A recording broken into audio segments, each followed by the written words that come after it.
Hi guys, if it's Tuesday, it's Down and Dirty Woodscraft. Stay with me.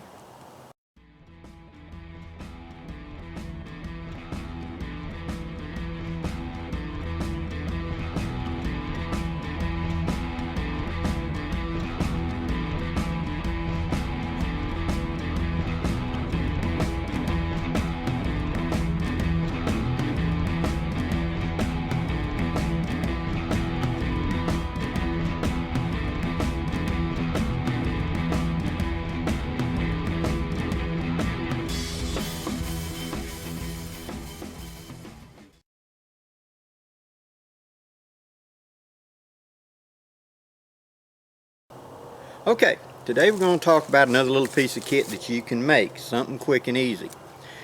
Now, some of my early video I talked about making a fire straw. That's not the only use I'd use for that. If you don't know what I'm talking about in fire straw, go back and look at my early videos, and it's a fire starting tool. What I'm going to talk about today is roughly the same idea, but not for fire starting, it's for other things. Now what you're going to need is a regular drinking straw like this, just the ones you pick up at the convenience store or whatever. And there's actually two different sizes of straws. So if you get a chance to get the bigger ones, you may want that. Smaller ones may be better, etc. Now what you're going to do is you're going to get right up here and like a ½ inch down from the top, you're going to cut it off. Just like that. And hang on to that little cap. Now you're going to go down about another ½ inch. You're going to cut it off again. Just like that. Now you got two of those caps.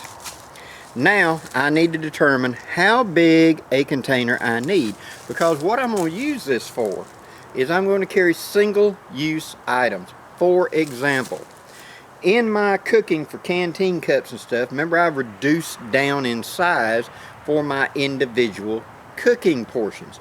Well, suppose I like cayenne pepper on what I'm cooking, or I like Old Bay on whatever.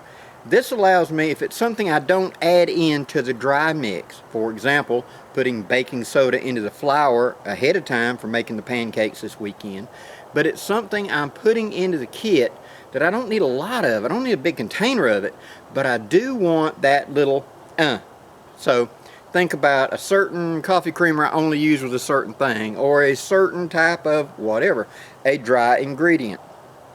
So what I'm going to do is figure out through trial and error how big a piece I need of this straw. We're going to say about that long. And I'm going to cut it off just like that. Now here's what you do. You take the end of the straw and you're going to squeeze it and mash it flat. Okay?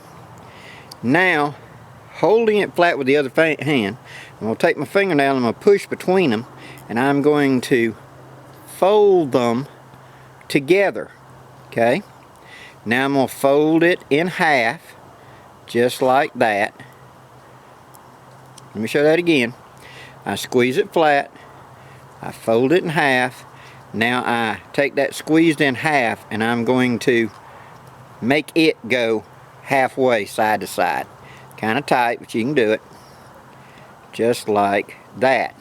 Now that little cap I cut earlier, I'm going to slide it on the end of the straw. Just like this.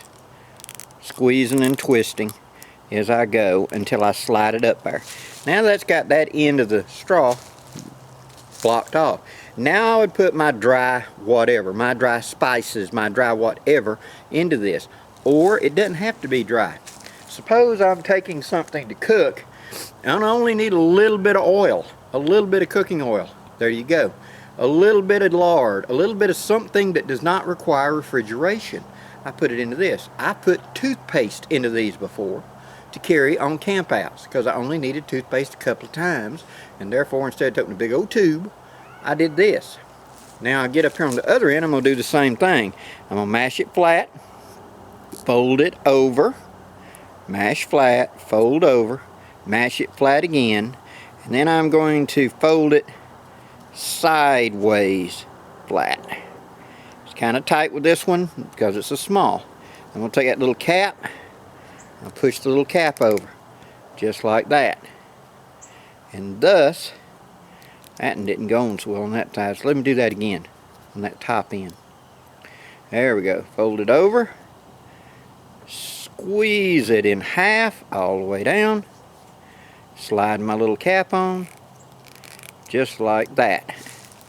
And ta-da, I now have a sealed little container. Now, what can I carry in this? Anything dry.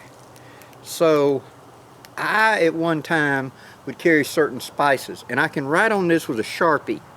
So if I've got that Ziploc bag, like for example in my canteen cup cooking, I've got my measured amount of dry dehydrated chili, I've got my measured amount of noodles, and I want a little bit of Parmesan cheese, or I want a little bit of this oil to brown something in, or I want a little bit of whatever spice goes in here and it goes in the bag. I know what that is. It says so right there. That's cayenne pepper. And I know what to do with it. Can I carry liquids in it? Yes, within reason. You know, I've carried cooking oil in the big straws because I just wanted to brown a little bit of something, like a small onion, dice it up in the bottom. Or I'm carrying Spam, and I want to add a little flavored oil to the bottom, give it a little different, you know, like garlic oil or something. Give it a little pip up, you know, whatever. But this little trick allows me to carry something like that in like single-use options. I can also put sewing needles into this.